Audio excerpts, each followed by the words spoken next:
오늘 말씀 제목을 죽절초로 잡았는데요. 여러분, 죽절초가 무엇인지 아세요?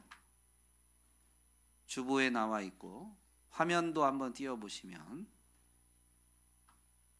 화면에 하나 있거든요. 네. 주보 표지에 있는 사진입니다.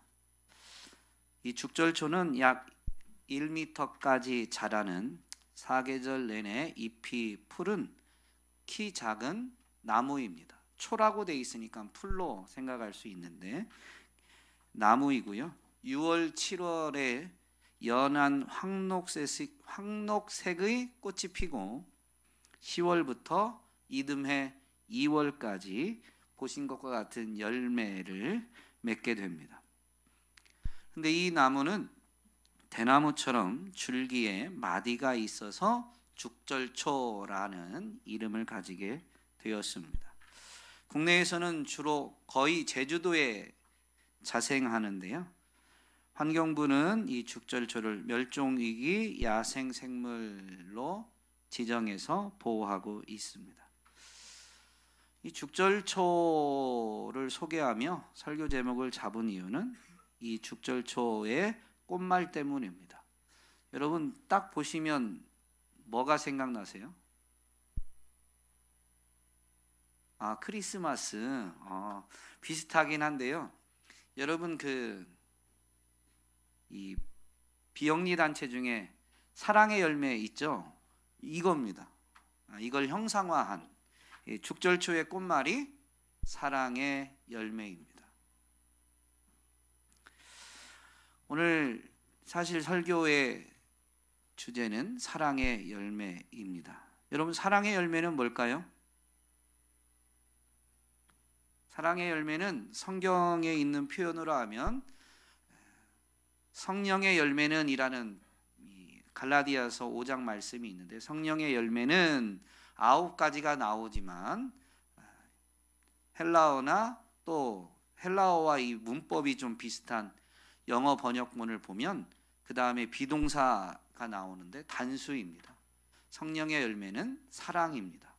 사랑의 특성이 기쁨, 희락과 화평과 오래 참음과 자비와 양선과 충성과 온유와 절제이죠.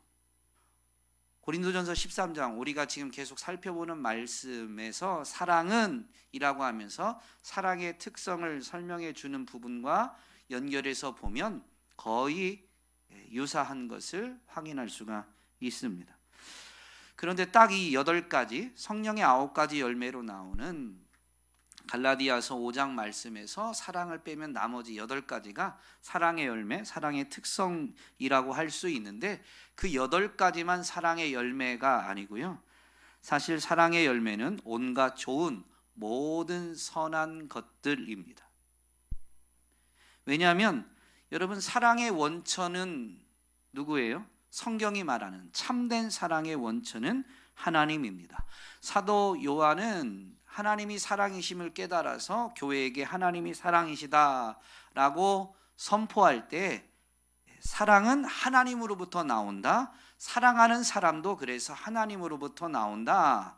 우리가 먼저 사랑한 게 아니라 하나님이 우리를 먼저 사랑하셨다. 하나님은 사랑이시다라고 선포합니다.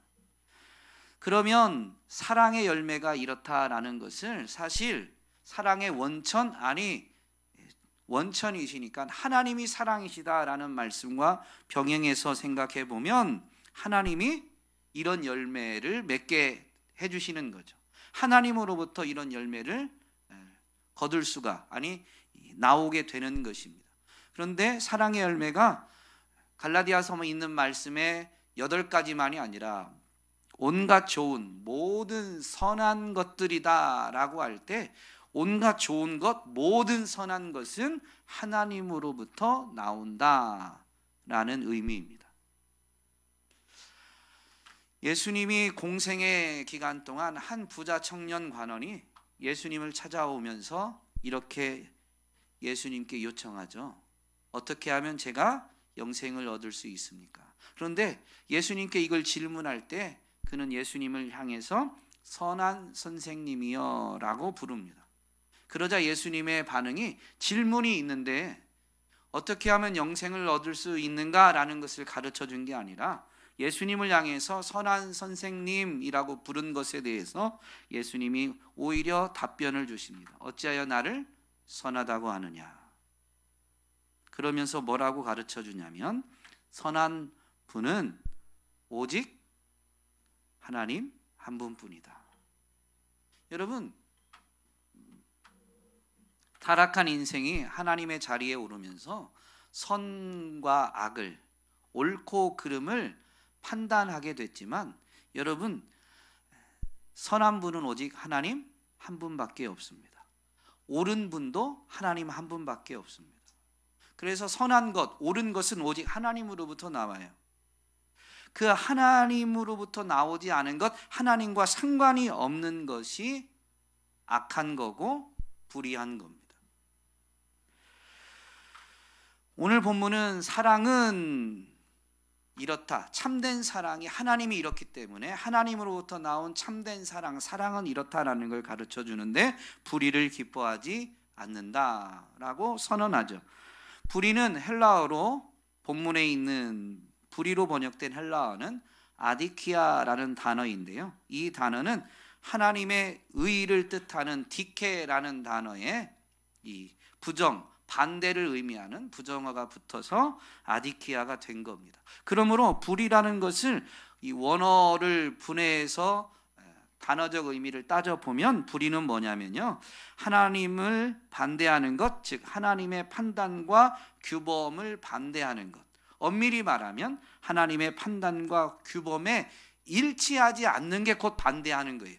예수님이 뭐라고 말씀하셨냐면 나를 따라오지 않는 것은 나를 반대하는 것이다 라고 분명히 말씀해 주셨죠. 하나님을 따르지 않는 것, 하나님의 판단과 규범에 일치하지 않는 것이 반대하는 거예요. 우리는 이 정도는 괜찮지라는 생각을 가질 때가 있어요, 없어요? 그런데 그게 타락한 본성입니다. 그게 하나님을 반대하는 것이죠. 그게 성경적으로 불의입니다. 여러분, 불의는 하나님을 기쁘시게 하지 못할 뿐만 아니라 불의를 행하면 인생은 불행해집니다. 왜냐하면 하나님은 불의에 대해서, 아니 불의를 행한 자에 대해서 심판하시기 때문에, 하나님의 진노를 쏟으시기 때문입니다. 이것을 잘 가르쳐주는 성경이 로마서 1장인데요. 로마서 1장 18절 말씀에 보면 하나님의 진노가 불의한 행동으로 진리를 가로막는 사람의 온갖 불경건함과 불의함을 겨냥하여 하늘로부터 나타납니다. 줄여서 말하면 하나님의 진노가 불의를 행한 사람에게 하늘로부터 나타납니다 라고 설명하고 있는 거죠. 여러분, 불의를 행한 사람이 불행한 이유는 하나님의 진노를 받게 되기 때문에, 심판을 받게 되기 때문입니다. 당장 아니라 할지라도 여러분, 불의를 행한 것은 불행한 겁니다. 불의를 행한 사람들이 어떤 모습인지 그 뒤에서 계속 우리에게 가르쳐 주는데, 로마서 1장 21절로 보면 사람들은 하나님을 알면서도 하나님을 하나님으로 영화롭게 해드리거나 감사를 드리기는커녕 오히려 생각이 허망해져서 그들의 지각 없는 마음이 어두워졌습니다.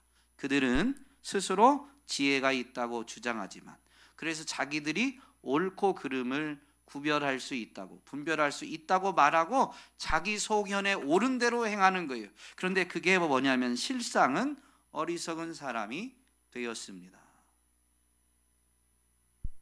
여러분, 불의를 행한 건 어리석은 거예요. 불의를 행하고도 괜찮다라고 생각한다면, 당장에 하나님의 심판이 나타나지 않아서 괜찮다고 생각한다면 여러분, 어리석은 겁니다. 그래서 시편 기자는 뭐라고 선포하냐면 어리석은 자는 그의 마음에 이르기를 하나님이 없다 한다 라고 선포합니다. 무슨 얘기냐면 하나님은 공의를 따라 심판하시는데 내가 불의를 행했는데도 심판 안 받네? 야, 하나님이 어디 있어? 하나님 없어 라고 말하는 거죠. 그게 어리석은 것이다 라는 것입니다. 여러분, 자기 생각에 옳은 대로 행한 실상을 성경은 분명히 가르쳐 주죠. 그게 사사기입니다. 여러분, 지혜의 왕이라고 인정되고 알려진 솔로몬이 한 생애를 살고 노년의 삶을 돌아보면서 얻은 깨달음을 기록한 게 전도서입니다. 전도서 7장에 보면 29절에 내가 깨달은 것은 이것이다 라고 하면서 이렇게 기록합니다. 하나님은 우리 사람을 평범하고 단순하게 만드셨지만 우리가 우리 자신을 복잡하게 만들어 버렸다는 것이다. 무슨 얘기냐면요, 하나님이 인생을 평범하고 단순하게 만들었다는 것은 사람 자체가 평범하고 단순하다라는 의미가 아닙니다. 사람이 삶을 사는 것을 아주 평범하고 단순하게 해 주신 거예요. 여러분, 타락하기 전에, 죄가 들어오기 전에 사람은, 즉 에덴 동산에서 사람은 어떻게 삶을 살았어요?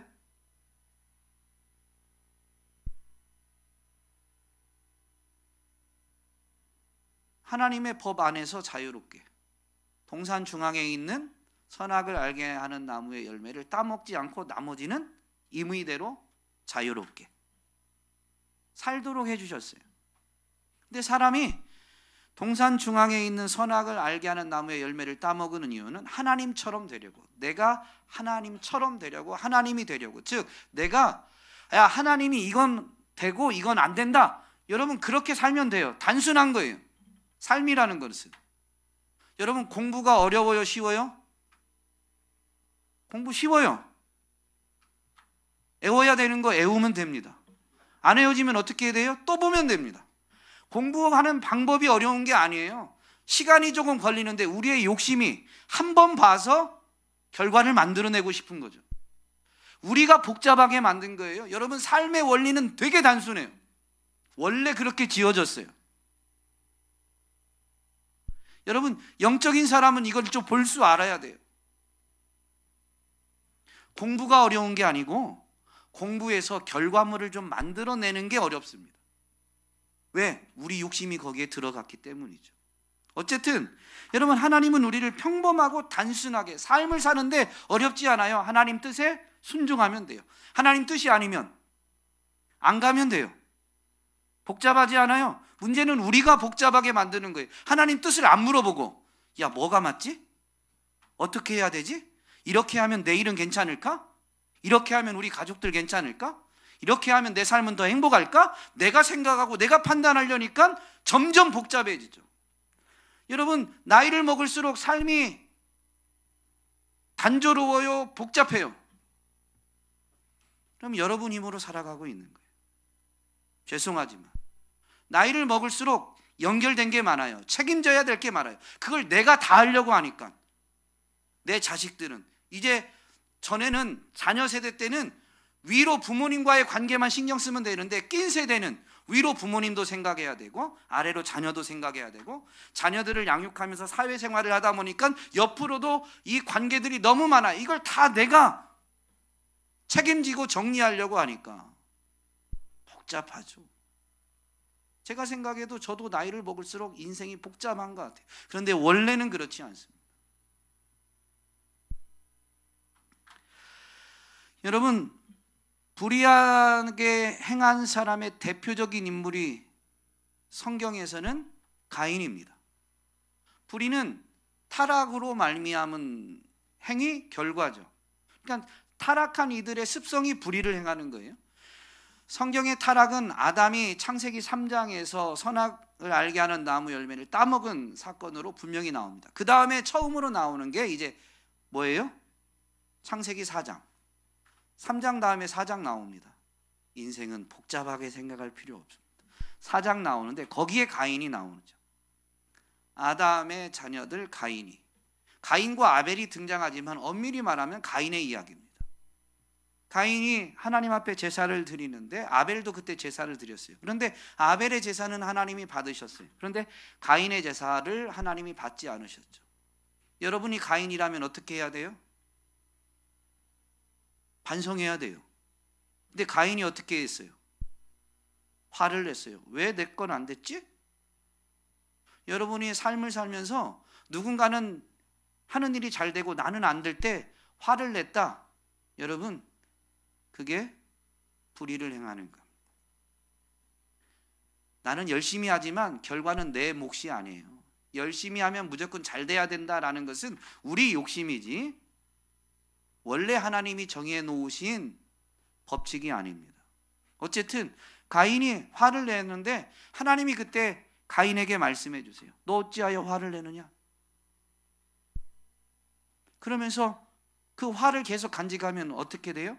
죄를 짓게 되니까. 지금 죄가 문 앞에서 너를 기다리고 있다. 너는 죄를 다스려라. 그런데도 불구하고 가인이 어떻게 해요? 하나님의 말씀을 듣고도 분을 버리지 않고 그 분을 풀을 때 분노한 대상인 아벨에게 분을 풀으려고 하죠. 여러분, 성경을 보면 가인이 아벨을 죽인 건 의도적일까요? 우발적일까요? 의도적이에요. 들로 불러냅니다. 성경을 보면 의도적인 거죠. 하나님이 말씀하셨는데도 하나님의 말씀을 버리고 자기 감정, 자기 생각, 자기 계획대로 계속 나간 것, 이게 불의입니다. 살인 자체가 불의한 거 맞지만 여러분, 성경이 말하는 불의는 살인만 불의하다라고 가르쳐 주는 게 아니에요. 가인이 보인 이 마음의 자세, 행동, 모든 게 다 불의한 거예요. 자기 감정, 계획, 욕심을 버리지 않고 하나님의 뜻을 벗어나는 것 자체가 불의한 거죠. 그런 사람들, 즉 불의를 행하는 사람들의 모습, 불의의 모습이 뭐냐면 로마서 1장 후반부에 계속 나오는데요, 뭐 동성애나 이런 것도 다 불의한 거예요.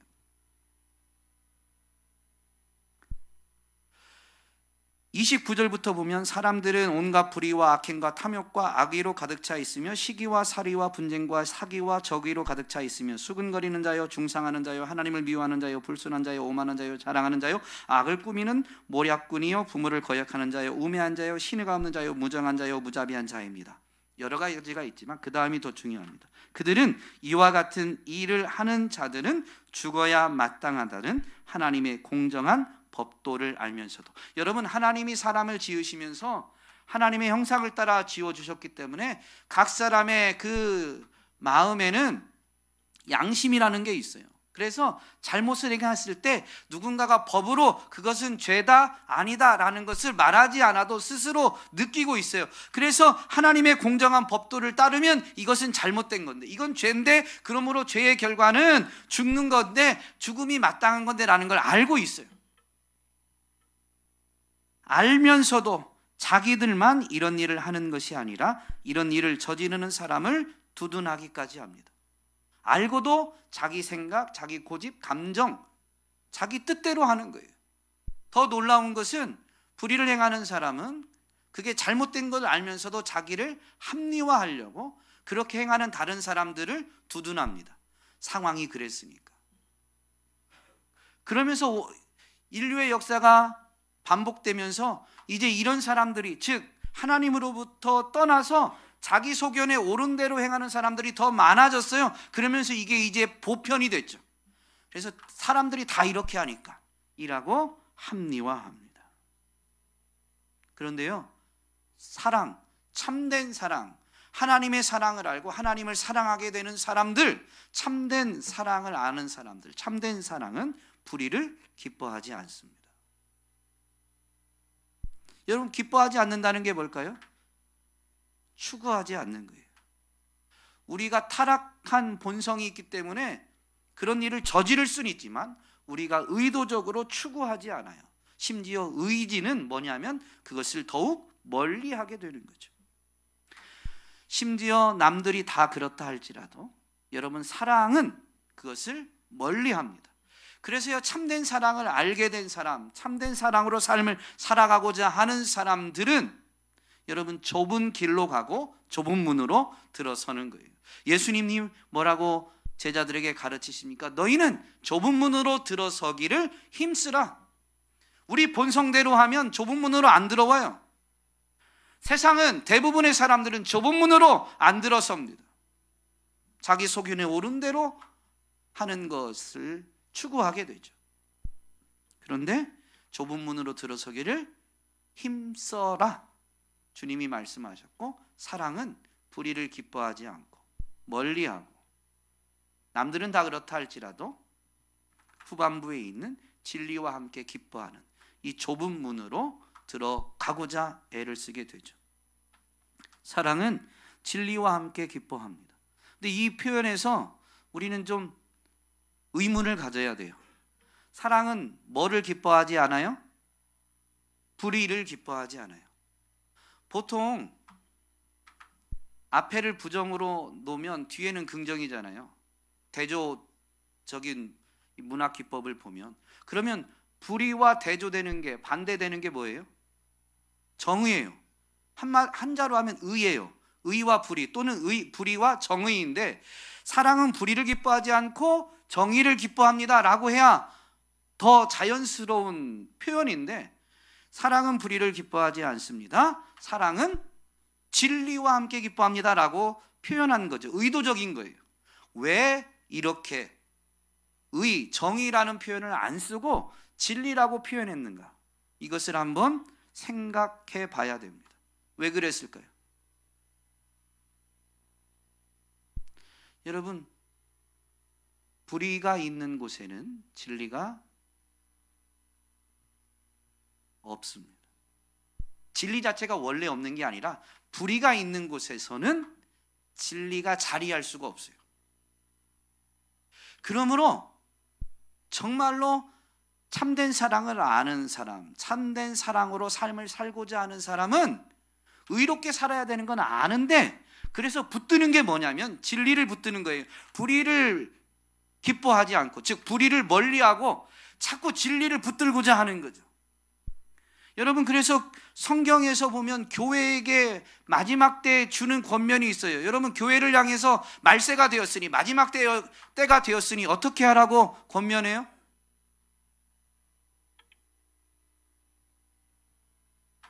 여러 가지가 있겠지만 모이기를 힘써라.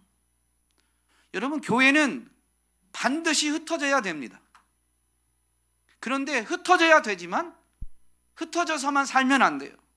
말세일수록 세상에 불의가 가득하다 보니 아무리 진리를 붙들고 살아가려고 해도 진리가 존재하지 않는 곳에 오래 머물다 보면 우리도 퇴색되게 돼 있어요. 물들게 돼 있어요. 그래서 세상과 다른 길을 가는, 세상과 다른 방식으로 삶을 살고자 하는 이 교회에게 말세가 되었으니 모이기를 패하는 어떤 사람들의 습관처럼 하지 말고 너희는 모이기를 힘쓰라라고 말합니다. 진리와 함께 기뻐하려고 하는 사람들을 만나야, 맞아, 세상이 다 이렇게 가도 정말로 우리는 심지어 나 혼자일지라도 진리를 붙들어야지, 진리와 함께 기뻐해야지 라고 돌이킬 수가 있는 거예요. 진리는, 성경이 말하는 진리는 여러 가지지만 본문에서 말하는 것은 복음입니다. 그 복음은 뭐냐면 믿는 사람에게 하나님의 구원을 가져다 주는 거죠. 여러분, 복음으로 말미암아 기뻐하고 계십니까? 구원받았다는, 복음을 믿고 구원받았다는 것 자체로 기뻐하고 계십니까? 조금 전에 기뻐하지 않는다라는 것은 추구하지 않는다, 멀리한다라고 했죠. 그럼 기뻐하는 건 뭐예요? 가까이 하고 적극적으로 그것을 추구하는 거죠. 지향하는 거죠. 진리를 가까이 하고 진리와 함께하고 진리를 붙들고자. 여러분, 진리를 붙든다는 게 뭐예요? 공부도 해야 되고 실천도 하는 거죠. 구원 얻는 믿음은 여러분 반드시 생각과 행동의 변화로 이어집니다. 아직 행동의 변화가 없을지 몰라도 우리가 그렇게 생각하는 거지, 여러분 생각과 행동의 변화가 있습니다. 완벽을 말하는 게 아니에요. 여전히 실수할 수 있는데 실수했을 때 여러분 어떻게 해요? 우리의 변화된 모습은 돌이키려고 하죠. 세상은 아까 봤죠. 불의를 행하는 사람들은 자기들만 이런 일을 하는 것이 아니라 이런 일을 저지르는 사람을 두둔하기까지 합니다. 잘못된 줄 알고도 돌이키지 않는데, 여러분, 변화된 사람, 구원받는 믿음으로 진리와 함께 기뻐하고자 하는 사람들은 잘못된 것을 깨달으면 돌이키고자 하는 거죠. 구원받는 믿음은 반드시 생각과 행동을 변화시키는데, 그걸 자발적으로, 즉 자발적으로 죄의 길에서 돌아서고 예수님을 따라가고자 합니다. 말씀에 순종하고자 합니다. 그 믿음이 굳건해지면 어떻게 될까요? 돌아서는데 훨씬 더 빠릅니다. 돌아선다라는 것은 세상 것을 버리는 거예요. 믿음은 반드시 행동을 변화시키는데요, 예수님을 믿으면 영원한 생명을 얻고, 예수님을 따르기 위해서 버린 것을 예수님이 상으로 갚아주신다. 근데 예수님이 상으로 갚아주시는 건 영원한 세계에서요, 이 땅에서요? 둘 다입니다. 둘 다. 분명한 것은 내가 버렸기 때문에 다음날 주님이 딱 다시 나한테 주시는 건 아니에요. 근데 갚아주세요. 분명히 갚아주세요. 근데 이 땅에서도 갚아주시고 영원한 세계에서도 갚아주십니다. 이것이 믿어지면, 믿음이 굳건해져서 정말로 예수 믿는 믿음, 이 믿음이 굳건해지면 어떤 삶을 사냐면요, 세상에서 세상의 부와 명예와 즐거움을 버리고 예수님을 따라가기를 즐거워합니다. 여러분, 세상에서 아멘을 해주셔서 감사한데 쉬운 일이 아니에요. 세상에서 세상의 부와 명예와 즐거움을 버린다는 것은, 세상에서는, 여러분, 우리는 구원받았지만 아직 세상에서 살아요? 천국에 들어갔어요? 아직 세상에서 살아요. 세상에서 살고 있는데 세상의 부와 명예와 즐거움을 버리는 것은 세상에서는 고난받기를 자처한 거죠. 여러분, 세상에서 살아가야 되는데 돈이 없어요. 힘도 없어요. 그러면 살기가 쉬워요, 어려워요? 뻔히 어려운 줄 아는 거예요. 위험이 닥칠 걸 아는 거예요. 그런데도 이걸 자처한다는 거죠. 여러분, 신앙은 모험입니다. 익스트림 스포츠와 같은 거죠. 파도 타기 하듯이. 여러분, 파도 타는 사람 보면 어떠세요? 위태위태해 보이죠. 그런데 직접 파도 타기 하는 사람은 파도가 높을수록 재밌어요? 파도 없는 졸졸졸 흐르는 물이 재밌어요? 높을수록 재미있어요. 신앙이 그런 겁니다. 정말로 믿음 때문에 주님이 갚아주시니까, 오늘 베드로의 고백이란 찬양을 하셨는데, 주님의 부르심에 따르면 생명이 있고 은혜가 있고 주님의 갚아주심이 있다라는 게 정말로 믿어지면 가족도 버리고 그물도 버리고 평생의 경험도 버리고 낯선 세계로 그냥 가는 거예요. 그리고 순종하며 인내하며 가다 보면 정말로 주님이 갚아주시더라. 그러면 버리는 걸 재밌을까요? 어려울까요? 재밌는 거죠. 파도 타기 시작하면 더 높은 파도 타보고 싶고 거기로 가는 거죠. 신앙의 세계가, 영적인 세계가 그러합니다. 그래서 사랑은 진리와 함께 항상 기뻐합니다. 어려움이 있든 없든. 아니, 심지어 진리와 함께 기뻐하는 사람은 어려운 곳으로 자청해서 간다니까요. 오늘 저와 여러분이 참된 하나님의 사랑을 받아서 사랑을 알게 되었고, 그래서 하나님을 사랑하면서 참된 사랑에 매여서 우리가 얼마나 소중한 존재인지, 하나님이 나를 얼마나 귀하게 여기시는지를 점점 알아가게 되면 우리는 이웃도 더욱 사랑할 수가 있게 되죠. 그 사랑은 내 감정, 내가 기준이 되는 게 아니라 진리가 기준이 됩니다. 그래서 때로는 내 감정을 버리죠. 때로는 내 물질을 버리죠. 때로는 위험을 자처하죠. 그러나 바로 그렇게 살아가는 곳에 주님의 갚아주심이 있어서 주님으로부터 온갖 좋은 은사와 선물이 내려지니 사랑은 진리와 함께 기뻐하면서 아름다운 선한 열매를 풍성히 맺게 되는데, 여러분의 삶에 그런 체험이 있기를 주님의 이름으로 축복합니다.